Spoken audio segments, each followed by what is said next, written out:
साहब, इस सारी सिचुएशन के अंदर पाकिस्तान का रोल इंपॉर्टेंट रहा। पाकिस्तान ने इसको कामयाबी से सरअंजाम भी दिया और जो कहा वो कर दिखाया कि दोनों ममालिक को आमने सामने बिठाया और उन दोनों के मुज़ाकरात हुए। अब वो आगे किस तरफ जाते हैं ये तो दोनों पर डिपेंड करता है, लेकिन इसके बाद अब पाकिस्तान की जिम्मेदारी आप क्या समझते हैं कि इन दोनों ममालिक को मजीद जो इबहाम या इख्तलाफात है उसको दूर करने में पाकिस्तान मजीद क्या किरदार अदा कर सकता है? देखिए, पाकिस्तान वही किरदार अदा करेगा जो 28 फरवरी ऑनवर्ड से वो अदा करता आया है। वो लगातार कंसिस्टेंटली दोनों ममालिक के साथ इंगेज रहा है, अमेरिका के साथ भी और ईरान, क्योंकि उसको दोनों का एतमाद हासिल है और वो ये कोशिशें जारी रखेगा। ये बड़ी सिंसियर कोशिश थी पाकिस्तान की, और 8 अप्रैल को 7 और 8 की जो रात थी वो बड़ी डेडलाइन अप्रोच कर रही थी। तो रात के 4 बजे तक गैर यकीनी सूरत हाल थी और ऐसा लग रहा था कि दुनिया जो है एक कैटास्ट्रॉफिक जंग के दाने पे पहुंच चुकी है। तो वहां से उसको पुल बैक करना, प्रेसिडेंट ट्रंप से डायरेक्ट फील्ड मार्शल आसिम की बात और उसके बाद ईरानी क़यादत जो दोनों उन पे ट्रस्ट करती थी, और वो पाकिस्तान को फिर उन्होंने एक मौका दिया कि दुनिया उस ब्रिंक से वापस आई। 2 हफ्ते का एक ब्रीदिंग स्पेस मिला और उसके बाद यहाँ बैठना और आला क़यादत की जो इधर एक निगोशिएशंस, ये बहुत बड़ा एक अचीवमेंट है। और इसमें अब दोनों फरीकीन को एक दूसरे का व्यू पॉइंट बिल्कुल समझ आ गया है। डायरेक्ट इनकी बातचीत हुई है, तो कोई शक व शुबे वाली बात रह नहीं गई। तो जेडी वैंस साहब ने जाके सदर ट्रंप को भी ब्रीफ कर दिया है, अब उनकी स्टेटमेंट्स भी आना शुरू हो गई हैं। ईरानी क़यादत तो पहले ही बड़ी क्लियर थी कि उनके क्या पॉइंट्स हैं।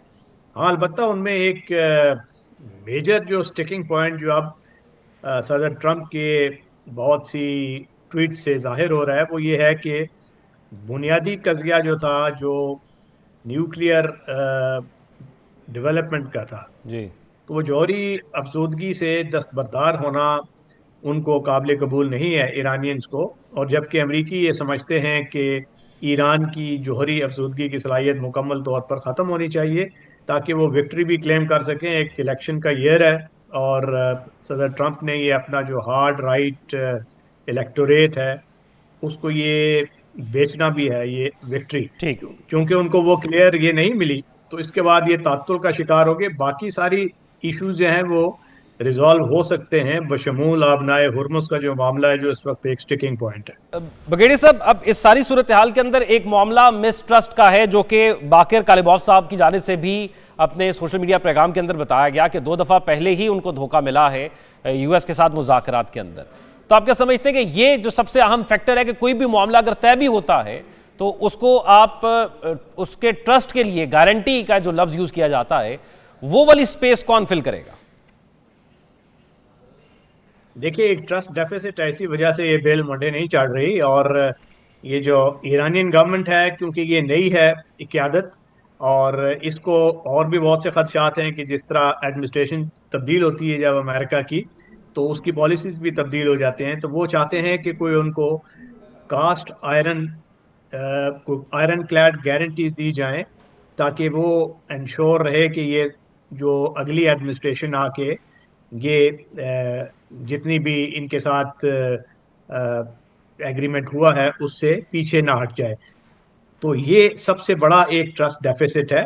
और उसके बाद उनका जो हार्डन हुआ एक रिजॉल्व है, उनको कैजुअल्टीज हुई हैं, जिस तरीके से वो बच्चियों का सिंबलिज्म उन्होंने मिनाब पे अपनी शो किया इधर आके, तो वो ये उनका एक स्पिरिट शो करता है जो कि रिफ्लेक्टिव है नेशनल रिजॉल्व की। और वो इस वक्त एक अपनी बका की जंग लड़ने के लिए तैयार हैं, एसिमेट्रिक वॉरफेयर। तो जिसको काउंटर करने के लिए अमेरिका के पास कोई एंटीडोट नहीं है, क्योंकि वो ग्राउंड ट्रूप्स यहाँ पे नहीं ला सकता। और अगर वो लाएगा तो वो एक बहुत मुश्किल अंडरटेकिंग है कि उनकी आर्म फोर्सेस कन्फिगर्ड नहीं है ग्राउंड ट्रूप्स के लिए, क्योंकि इन्फेंट्री कंपोनेंट उन्होंने कट कर दिया था अपनी फौज को इंफॉर्मेशन एज वॉरफेयर के लिए रिकन्फिगर करते हुए। तो अब उसके लिए वक्त लगेगा। अगर वो ऑप्शन बरूए कार लाते भी हैं तो उसमें फिर उनकी एक लॉन्ग ड्रॉन आउट कॉन्फ्लिक्ट होगा जिसमें उनकी कैजुअल्टीज हो सकती हैं। और इलेक्शन ईयर्स में बॉडी बैग जो है वो एक बड़ा डेंजरस प्रोग्नोसिस है ट्रम्प साहब के लिए। तो वो क्विक विक्ट्री चाहते हैं, सिंबलिज्म के फौरी दस्तबरदारी न्यूक्लियर इशू से, जिसको ये टाउट कर सकें, और वो सारी issues will fall into place जब वो कि ये फातिहाना अंदाज में ये बताएंगे कि जो ईरान एक ऐसा रिजीम था जो खतरनाक था और मैंने उनसे ये न्यूक्लियर जो हथियार ये हमेशा के लिए छीन लिया है। तो ये वो दिखाना चाहते हैं। मगर देखिए, ठीक